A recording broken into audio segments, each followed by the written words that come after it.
자, 소방공사 감리원의 법적인 업무와 감리원의 권한. 뭐 이거는 하도 나와가지고 이거는 외우셔야 됩니다. 그죠? 이거 아무리 봐도요, 여기 암기법도 없잖아요. 잘 안 외워져요. 특히나 감리를, 수험생 중에 감리하신 분이 별로 없어요. 수험생 중에. 근데 이거를 기계적으로 쓰는 시험이 나왔어요. 또는 만약에 법적인 수행 업무를 내가 몰라, 이걸. 몰라. 근데 감리하는 사람들한테 어떻게 좀 들었어, 얘기를. 응? 그럼 그 실무적인 내용 쓰세요. 실무적인 내용. 굳이 이거를 토시 맞춰가지고 막 쓰려고 그래. 애를 쓴다고. 그러다가 틀리고.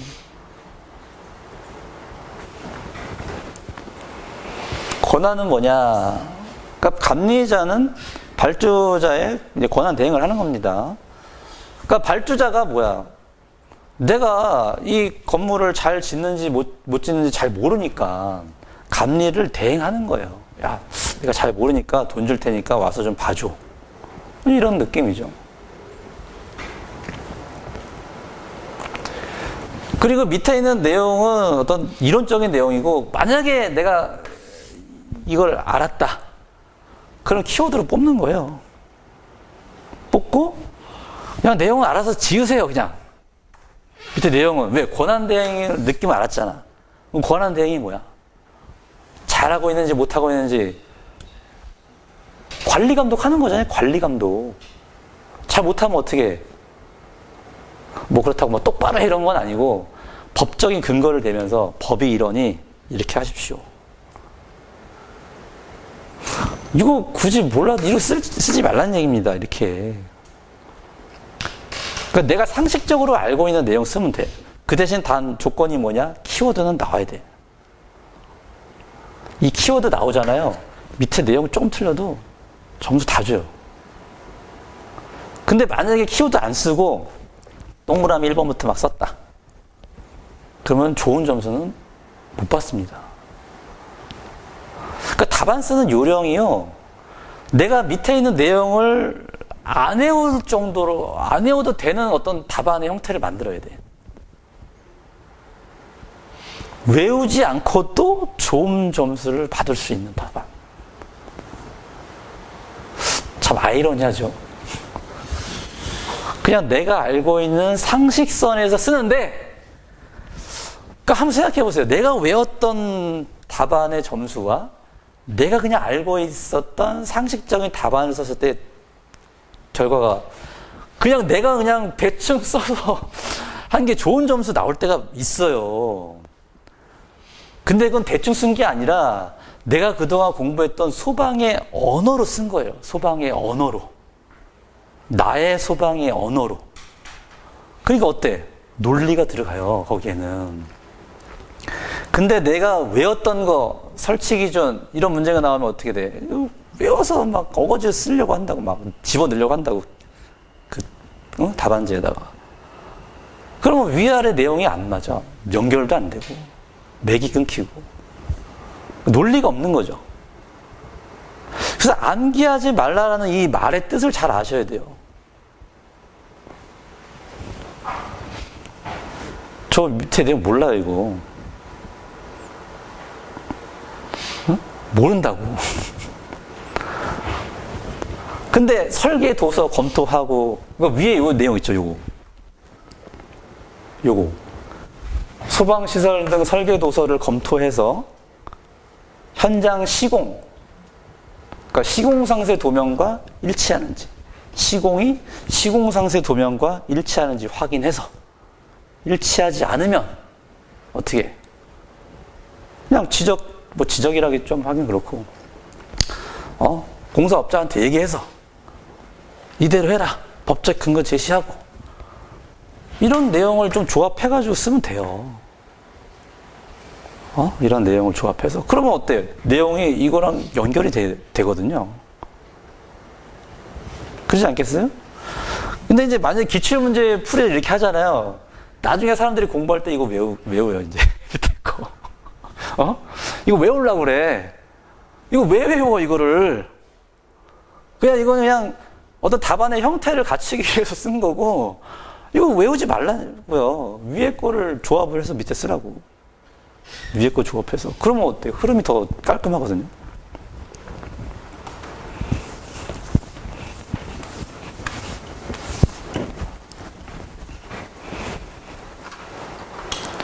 자, 6번 볼게요. 자, 이게 좀, 뭐랄까, 좀 말이 많다고 해야 되나? 진단일이 뭐예요, 진단? 예방을 진단한다. 진단과 어떻게 보면 좀 같은 말? 비슷한 말? 점검 아니에요, 점검? 점검. 소방 점검 해요, 안 해요? 하잖아요. 종합점검, 작동점검 하잖아요. 6개월에 한 번씩. 그럼 여기는 점검 안 하나요? 하죠. 뭐 공항, 철도, 도시철도, 항만, 공동구 점검 안 하냐고요. 다 하고 있어요, 지금. 근데 화재 예방 안전 진단이라는 이 법 조항을 만들어서 이게 작년 23년 1월 1일부터 시행이 됐습니다. 이게 2026년까지 다 받아야 돼요. 1차적으로. 그 누가 해요, 이거? 소방관리자하고 소방기술사 그리고 기관. 네. 이거 한국소방안전원에서 해요. 거기 안전원에 기술사 관리사들이 있거든요. 그 사람들이 한다고. 그러면은 그 뒤에 내용 보시면 거기에 기술사 몇 명, 또 어떤 여러 기술사들 막 쭉 나오거든요. 그러면은 어떤 회사에서 이거를 하기 위해서 내가 소방기술사, 가스기술사 이 사람들을 고용해서 쓰냐고. 할 수가 있냐고요. 그 말은 뭐냐? 그냥 소방안전원에서 하는 거예요, 그냥. 한국소방안전원에서 하는 거야. 또 문제는 뭐냐면, 이거를 받으면 그 해에 점검을 받은 것으로 인정해 줍니다. 그 해에 점검을 받은 것으로 인정해 줘. 근데 만약에 얘를 안 하잖아요? 벌금 나와. 얘를 안 받으면. 그럼 뭘 하는 얘기예요? 이거 하지 말고 이거 해라. 이런 얘기지. 그럼 이게 맞냐 이거예요? 실제로 수행을 하다 봤는데요. 괜찮아요.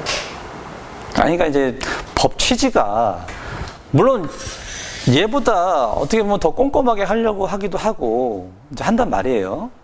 근데 어떻게 보면 이 법이 시행되는 게 얘를 좀 완전히 좀 무시한다는 느낌을 지울 수는 없는 거지. 그러니까 기존의 관리업에서 했던 업무를 어떻게 보면 좀, 야, 니네 많이 하잖아, 우리가 좋게. 이런 느낌인 거예요, 이런 느낌. 여기는 그 법에 있는 내용만 제가 그냥 쭉 쓴 거예요. 그래서 참고해서 보시면 될 것 같고, 뭐 10점짜리인데 이걸 다 어떻게 씁니까? 그래서 정기적으로 받아야 된다. 그러니까 화재가 나면 좀 뭔가 큰 데미지, 2차 피해가 있을 만한 곳들이죠, 보면. 화재 위험 요인 조사해라, 소방, 피난계획 수립하고, 유지관리, 비상 대응, 그 다음에 위험성 평가. 그래서 예방 차원이, 위험성 평가가 예방 쪽이에요. 그래서 이거를 위험성 평가 항목에 넣은 거고. 절차. 자, 진단기관을 신청을 해야 돼. 한국소방안전원 또는 소방청이 지정한 근데 밑에 보면은 이제 시설, 뭐 사무실하고 창고 있어야 되고, 전문 인력, 뭐 소방기술사, 여기 이제 기역 니은 있죠? 기역 니은. 전문 인력을 어떻게 모두 갖출 것. 모두예요, 모두. 한 명이라도 빠뜨리면 안 됩니다. 자, 만약에 한 사람이 다음 강목의 자격 조건 중 둘 이상을 가지고 있어. 내가 소방기술사면서도 뭐 화공안전 기술사야. 예를 들어서. 소방기술사인데 뭐 가스기술사다. 또는 위험물 기능장을 가지고 있다. 그럼 뭐야? 겸직을 못한다는 얘기입니다. 그냥 한 명의 전문 인력으로 본다는 거예요. 한 명. 두 개를 가지고 있어도. 그 다음에 뭐예요? 상근이어야 돼. 이 진단기관에 상근직이어야 된다는 얘기지.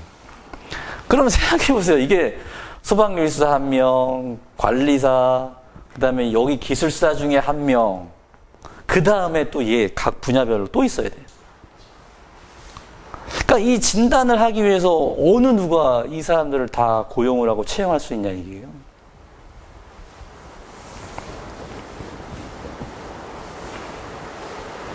그리고 이 사람들은 진단뿐이 못해. 다른 걸 할 수가 없어요.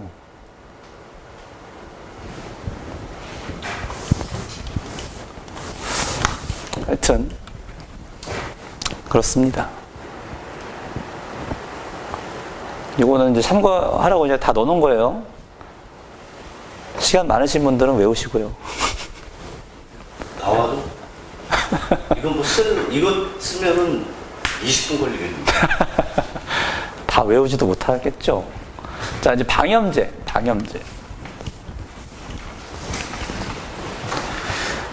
방염제 정의. 그러니까 물리화학적으로 불꽃이 닿거나 열을 받았을 때 연소하기 어렵게. 연소하기 어렵게 한다. 방염은 연소하기 어렵게. 여기 방염액, 방염도료, 방염성 물질 세 가지로 구분합니다. 방염제를. 근데 이제 여기서 물어본 거는 요 방염도료의 종류를 물어봤어요. 그 방염제라고 하면요, 그 우리 방염 대상 물품 있죠. 실내 장식물하고 여러 가지 있는데, 그 방염제라고 해서 다 형식 승인을 받아야 되는 건 아니에요. 그러니까 방염제인데 그 소방에서 요구하는 실내 장식물과 그 다음에 그러니까 현장에서 설치하는 이런 물품들, 그 다음에 준공 이후에 들어오는 실내 장식물들에 적용될 때만 방염제로서 형식승인을 받아야 됩니다.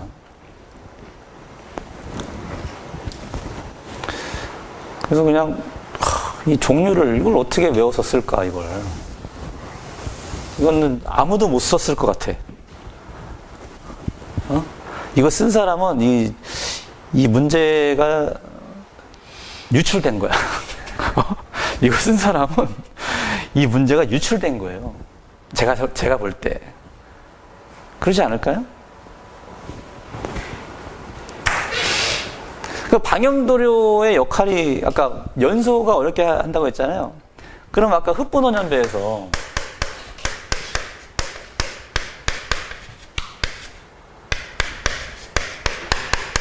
이 연소가 어렵게 해야 돼. 그럼 여기 앞에서 다 끊어야 되는 거예요. 방염이란 거는. 그죠?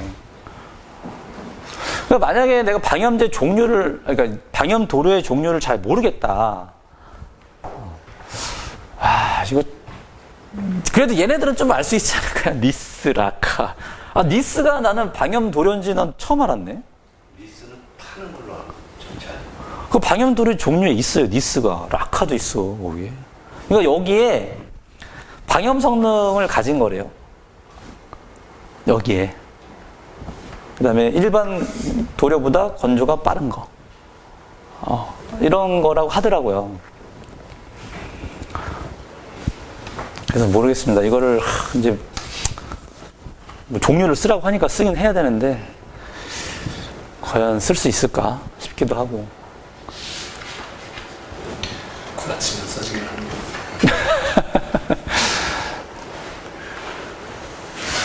자, 8번.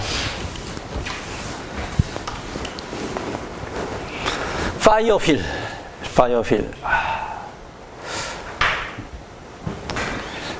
이거 어떻게 쓸까요, 이거? 어떻게 써야 될까, 이거? 자, 파이어휠 현상은 소용돌이인데, 그러니까 화염이 소용돌이 쳐가지고 올라가는 거예요. 그러니까 산불 화재에서 이 부력이 엄청 세잖아요, 산불은. 온도가 높다 보니까. 그러니까 얘가 부력으로 인해서 막 급격하게 상승을 하는데 회오리가 친대. 근데 국내에서는 아무리 부력이 높아도요, 회오리 치는 거를 저는 본 적이 없는 것 같아요. 그러니까 요즘에 뭐 미국에서 이제 토네이도가 막 엄청나더라고요, 뉴스 보니까. 그냥 한번 이게 지나갔는데 아무것도 없어. 한번 지나갔는데. 근데 거기에 만약에 화재까지가 났다 하면 이제 더 큰 문제가 발생하겠죠. 그래서 참 어려운 내용인데요. 이걸 그냥 한번 출제되는 정도로 보시고 넘어가시면 될 것 같아요. 동시다발적 불꽃이 한 점에 모인다는 거지. 그러니까 불이 막 이렇게 났는데 여기서 막 토네이도가 치니까 여기 어디 불꽃이 막 이렇게 올라간다는 얘기죠. 이렇게. 그러니까 만약에 10문제 중에 정 쓸 게 없다 싶으면 이런 거 써야 되잖아요. 이런 거 써야 되잖아. 그럼 어때요? 이거 그리세요, 그냥. 이미지. 이거 그냥 그리기 쉽잖아요, 얘는. 우리 그 연소 몇 가지. 네. 그 부력에다가, 이거 부력 아니야? 여기 불 있고, 여기 막 부력 플룸에 여기 빼고, 환불이니까 넓게 불이 나는데, 갑자기 한 곳에서, 한 점에서 막 이게 상승기류가 형성돼서, 소용돌이가 친다. 여기 딱 해놓고, 얘가 파이어휠이다. 이렇게 해놓으면 되잖아요. 그러면 몇 칸이야 벌써? 6칸을 그냥 쓸 수 있는 거죠. 저기 파이어필을 보고서 보긴 봤는데 책에서 토네이도처럼 이렇게 쫙 올라가는 게 아니라 옆에서 그냥 주변에서 이렇게 땅에서 맴돌듯이 이렇게 읽었어요. 똑같은 책을 보면서 그렇게 생각하고. 그럴 걸 수도 있어요. 근데 여기 전제에 보면은 산림화재라고 했잖아요. 산불화재. 그러니까 산림화재 저기서 그 책에서 읽었는데 네. 파이어필을 갖다가 그 땅에서 이렇게 맴도는 거 있잖아요. 그런 식으로. 그러니까 그거일 수도 있다고요. 그거일 수도 있어요. 네. 그러니까 뭐 파이어휠이라고 해가지고 이게 뭐 토네이도처럼 이게 막 하는 건 아니고 여기서 돌 수 있지, 바닥에서. 그러니까 어떻게 돼요? 연소 속도가, 확산 속도가 빠른 거죠. 그러니까 난류로 받아들여갖고 네. 여기에서는 상승 기류 뭐 이렇게 갖고. 네. 그러니까 이제 여기 답안은 상승 기류로 했는데 바닥에서 돌 수 있다는 거예요. 그러니까 난류로 개념을 잡아서. 네, 맞아요. 그러니까 이런 거는 명확한 어떤 뚜렷한 정답이 없어요. 내가 방향성만 잡고 나는 이런 상승 기류를 답안 쓰겠다. 아니면 둘 다 쓰겠다. 아니면 이런 바닥에서 난류. 그렇게 쓰겠다. 쓸 수 있죠, 충분히. 보일러에서 저 불꽃 있지 않습니까? 네. 거기도 그 정상 연료가 되면 난류가 형성돼가지고 불꽃 자체가 막 뛰어들어가고 그것도 저게 될 겁니다. 그러니까요. 그래서 여기는 이제 어쨌든 그 토네이도처럼 그런 형태로 썼는데, 그래서 화염의 온도가 한 점의 불꽃이 또 이렇게 막 모이고 하다 보니까 그 가연성 물질도 이제 그쪽으로 다 빨려 들어오겠죠. 온도가 높고 화염 길이가 신장하고 또 화염의 이동 속도가 빠르죠. 샥 도니까. 그러면 얘를 어떻게 대책을 세워야 돼요? 비워야죠. 물 떠놓고 빌어야 돼? 어떻게 해야 돼, 이걸? 참 어렵습니다. 이 산불 화재는요, 대응이 진짜 어려워요. 산불 화재는. 넘어가고요. 자, 마스킹 효과. 이게 지난번에 문제가 나왔었는데, 이게 또 나올 수 있다는 얘기가 뭐였냐면, 이제 비상방송, 제가 그 얘기했죠. 유도등에, 여기에, 이제 음성이 나오고요.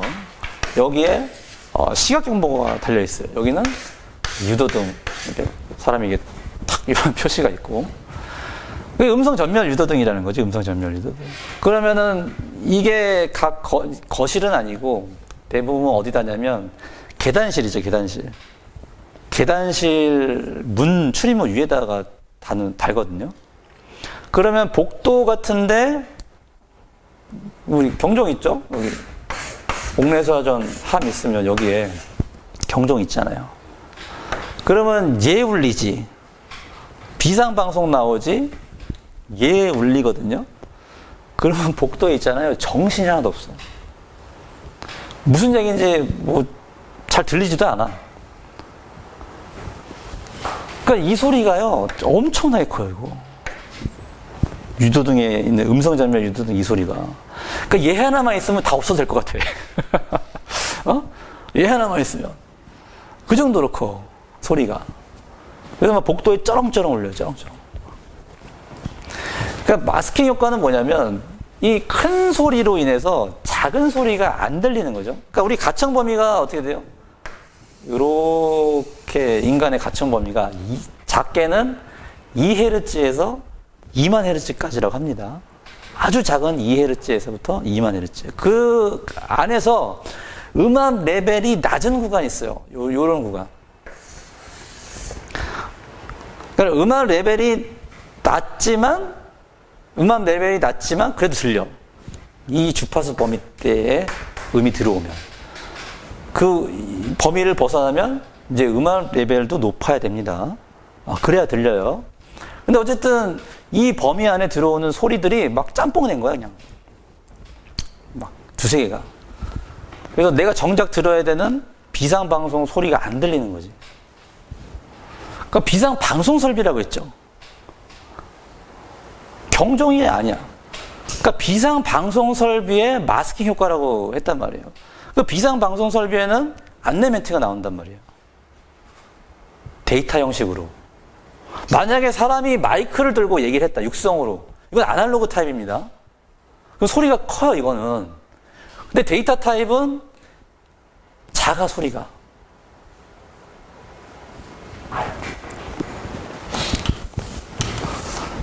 그래서 마스킹 효과는 이렇다. 그래서 음향장치의 마스킹 현상은 뭐냐? 경종과 비상방송을 통해 동시에 화재를 이제 알려준다는 얘기죠. 시끄럽게. 그래서 비상방송의 음성의 명료도가 확연히 떨어집니다. 그 내용을 이제 아래 쓰는 거예요. 그 내용을. 내가 요 한 줄의 메커니즘만 알면요. 이 내용을 그냥 그대로 쓰면 됩니다. 이거 외우려고 하지 마세요. 응? 그냥 메커니즘만 알면 돼. 그럼 이 내용을 얘 뜯어가지고 그냥 서술식으로 쓰는 거예요. 뜯어가지고 서술식으로. 이거 외우려고 하지 말고.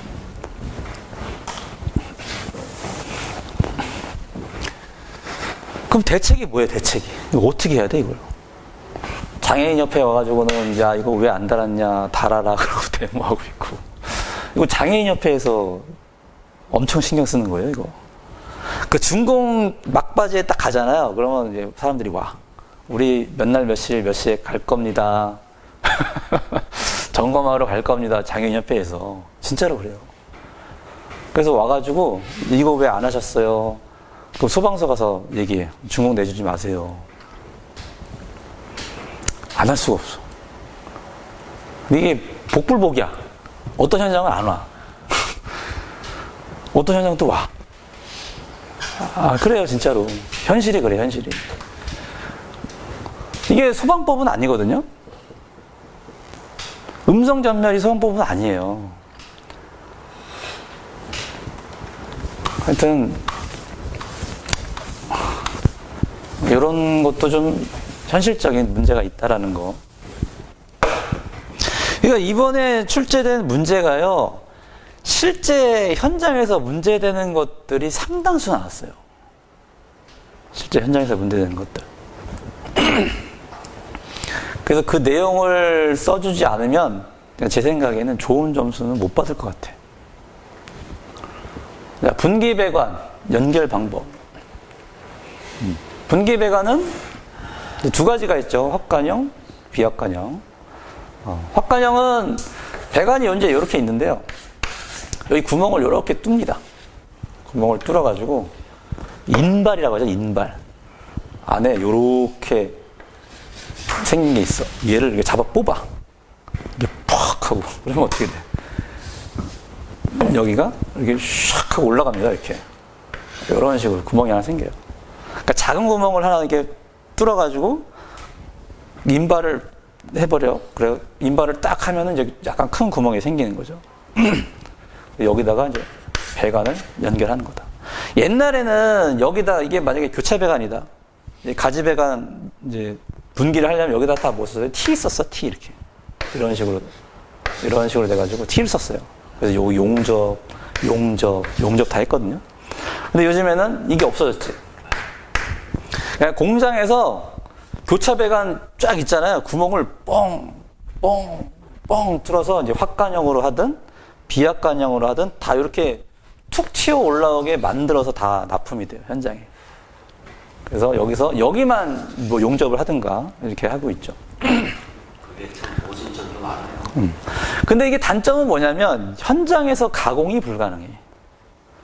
아니 그거보다도 설계를 잘못해 놓으면 설계대로 그러니까 해놓으면 안 맞아요. 그러니까 현장의 어떤 그 특성이 있잖아요. 뭐 트레이가 이렇게 지나가. 근데 배관이 일로 가야 돼. 그러면 이게 다 부딪히는 거거든요. 그럼 얘를 꺾어야 되거든. 배관을 꺾든 트레이를 꺾든. 근데 이미 공장에서 다 제작이 돼서 왔어 이미. 그럼 다시 어떻게 해야 돼? 다시 공장으로 보내야 돼. 다시 제작해 주세요. 이렇게 다시 제작해 주세요. 이런 식으로 해주세요. 해야 된다고. 뭐 때문에 안 만들어 대체 문제가. 그러니까 좋아요. 이거 확관형과 비확관형을 쓰는 건 좋은데 이런 문제가 이제 있다라는 거지. 예, 이게 어떻게 보면은 공기가 상당히 딜레이가 돼요. 이것 때문에. 왜 계속 왔다 갔다 해야 되잖아. 안 맞으면. 그리고 또 어떤 경우가 있냐면 아예 아싸리 이 도면을 다시 짜. 허가도면이 이제 들어가잖아요. 소방서에 허가도면 들어가서 이제 하잖아. 그 도면대로 안 해. 그냥 시공업체에서 그 공장하고 이제 조인된 막 업체들이 있어 이렇게. 그러면 자기네들이 따로 설계를 해요.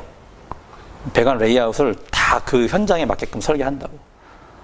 그러면은 일이 이제 쉬운데 그게 아니고 아까처럼 그렇게 하면 이제 막 이거 왜 이렇게 했냐 다시 해와라. 현장에서 이걸 하려고 그러면 감리가 이거 왜 이렇게 하냐 분기 배관인데 확관형 분기 배관인데 왜 이렇게 하냐 안 된다. 다시 반품하고 납품 받아라 막 이런단 말이에요.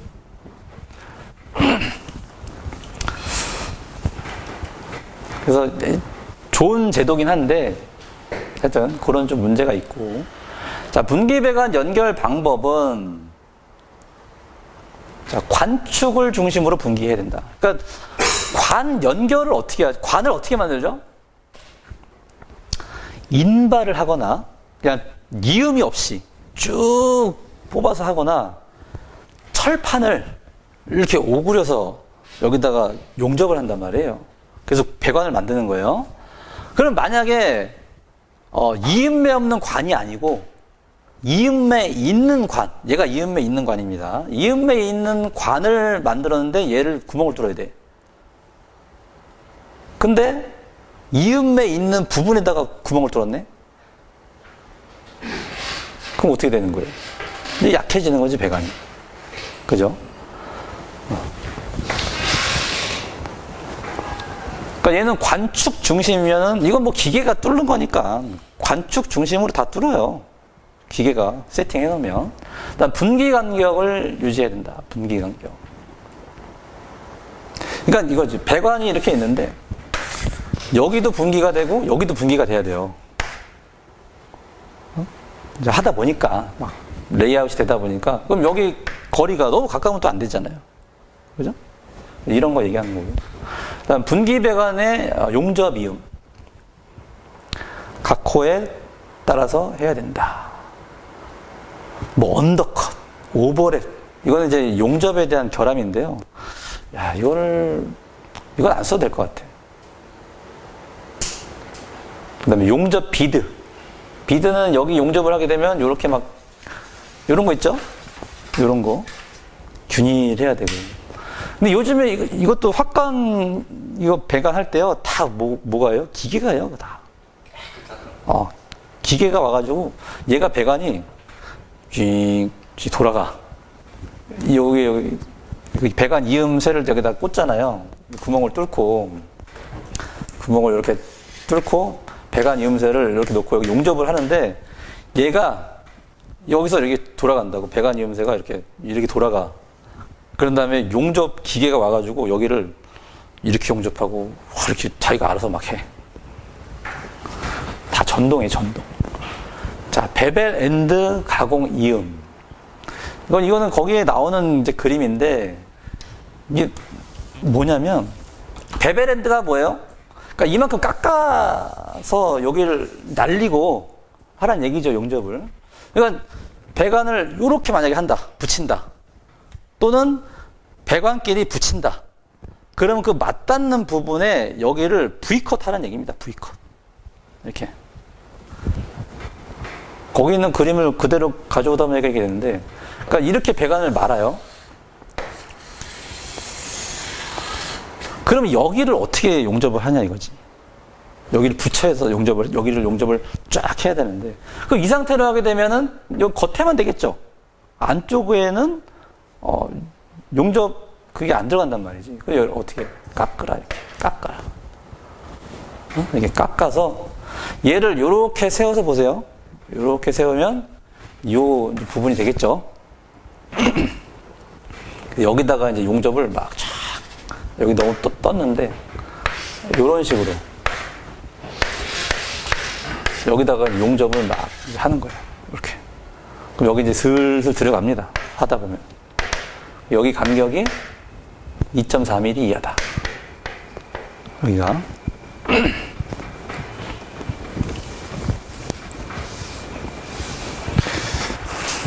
하여튼 이렇게 배관을 이은다라는 거.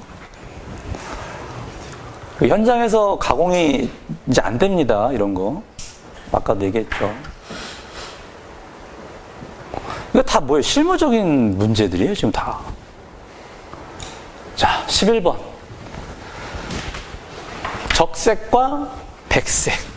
적색과 백색. 설명해라. 뭐 따로 뭐 설명할 게 그냥 없는 것 같아. 그래서 이거 크게 하나 넣었고요. 뭐 이걸 몰라도 되겠죠. 이건 뭐 쓰라는 얘기는 아니고. 그래서 적색이 뭐냐? 0이면 불연성이다. 안 탄다. 그 다음에 인하점을 기준으로 한 거죠. 여기 영어가 그거예요. below 73도 F. 인하점 23도 이하, 뭐 미만. 어버브는 이제 위죠. 그 다음에 반응성. 여기 흰색 특이사항. 여러 가지가 있는데, 옥시다이저라고 읽어요. 옥시다이저. 에이시드. 알칼리. 크로시브. use no water. 물 사용하면 안 된다. 레디오 액션. 레디오 액티브. 방사성 물질이다. 그러니까 이런 것들을 이제 표기하게 돼 있죠. 그 다음에 이제 25점짜리로 이제 GHS가 나왔잖아요. GHS. 얘랑 좀 비슷한 그런 유형인데. 하여튼 요런 거는 그냥 한 번은 나올 것 같았어. 이걸 쓰라고는 문제가. 한 번 나올 것 같았는데, 나오긴 했네요. 교재에 있는 내용 그대로 그냥 가져온 거예요. 박스로 돼가지고 이렇게 그냥 가져왔습니다. 자, 12번 보시죠.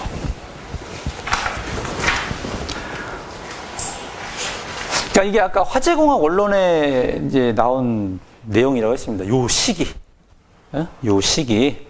압력 상승을 이제 계산하는 시기.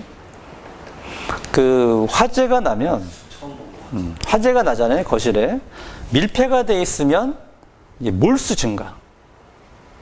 반응식 보면 항상 생성물보다 반응물의 몰수가 커집니다. 일반적으로. 그럼 여기에 이제 몰수가 뭐예요? 농도죠? 농도는 뭐다? 압력이다. 그러면 농도가 높아지면 압력이 이제 커지게 되고 이 실의 압력이 이제 커지게 되는 거죠. 개구부가 없다면. 근데 이제 개구부가 만약에 출입문이 열리잖아요. 열리는 순간 여기 압력이 이제 확 떨어집니다. 그러니까 동압이 된다 그러죠. 개방된 그쪽하고 이 화재실과 동압이 돼버려요.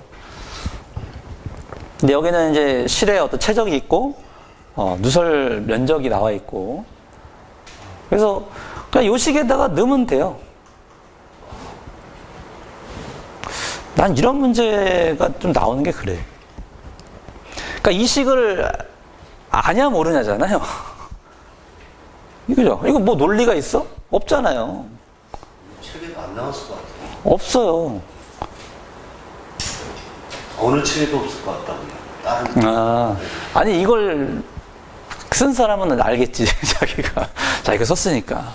어쨌든 하여튼 요런 아쉽습니다. 이런 문제가 기술사 시험에 나온다는 게. 예전에 그 말했잖아요. RTI 계산은 그 계산식 알면은 25점 받을 수 있다고. 하여튼 그렇습니다. 자, 13번. 자, 산업안전보건 기준에서 이제 정전기로 인한 정전기가 발생한 설비가 뭐고 조치 방법이 뭐냐. 자, 여기 10가지가 있어요. 정전기 억제가 필요한 설비. 이거 어떻게 외울 거예요, 이거? 우리가 교재에서 봤던 거 한번 보자고요. 교재에서 봤던 거. 자, 땡크로리 봤죠? 여기도 땡크로리 나오고. 도료 접착제.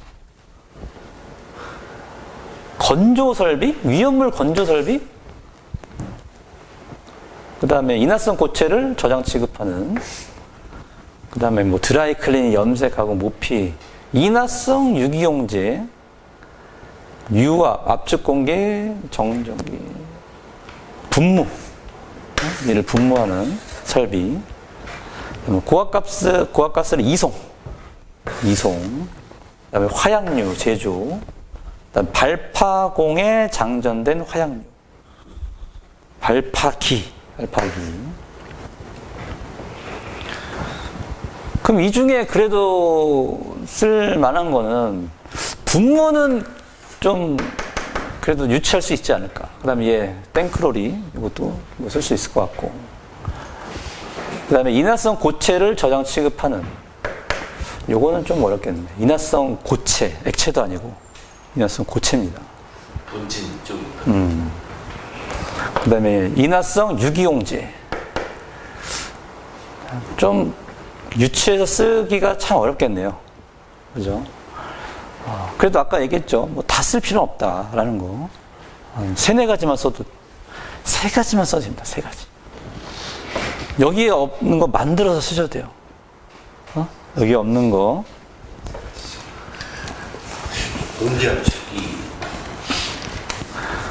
근데 이제 정전기가 발생하는 곳은 많은데, 정전기가 이제 에너지 조건으로 작용하잖아요. 물적 조건이 갖춰진 이런 위험한 설비들을 얘기하는 거지. 하다못해 우리 몸에도 정전기가 발생하는데 그런 걸 쓰라는 얘기가 아니잖아요. 정전기 억제가 필요한 설비가 뭐냐? 물적 조건 형성이 쉬운 설비가 뭐냐라는 거지. 그럼 만약에 얘를 모른다고 이제 쳐요. 그러면 물적 조건이 형성되니 정전기 제거가 필요하다. 그런 식으로 접근을 하고 얘 양을 확 줄이는 거죠. 그래서 이런 설비들은 정전기가 발생하면 위험하니, 그러니까 뭐 위험물 건조 설비 몰라도 그냥 위험물 제조 설비, 제조 설비, 그 다음에 이송 설비, 그리고 이 제조소 등 있잖아요. 제조소 등. 거기에 그냥 액체 위험을 저장 취급 설비. 그러니까 이렇게만 써도 된다는 거지. 응? 아시죠? 그거만 해도 벌써 한 3-4개 되잖아요. 그럼 거기다가 이제 하나씩 코멘트 다는 거지. 그 왜 위험한지. 여기는 인화성 고체라고 했죠. 만약에 인화성 액체라고 했어요. 인화성 액체 뭐예요? 인화점이 낮으면 가연성 혼합계 형성이 좋잖아요. 용이하잖아요. 그럼 정전기 제거 필요하지 않나요? 그러니까 논리가 되잖아. 논리가. 여기에 없는 설비라고 해서 쓰지 말라는 게 아니고 내 논리가 있으면 된다는 얘기예요. 답안에. 그다음에 정전기 조치 방법은 대표적인 거죠. 접지 본딩. 그다음에 도전성 재료를 사용한다. 가습, 작업장에 습도를 높이는 거고. 그러니까 이제 대전이 되지 못하게 그 대전되는 시간, 그러니까 방전되는 시간까지를 되게 짧게 하는 거죠. 대전 양도 줄이고, 도전성 재료를 쓴다는 게. 그 다음에 제전기를 쓴다. 정전기가 일어날 만한 곳에 제전기를 쓴다. 자, 이렇게 해서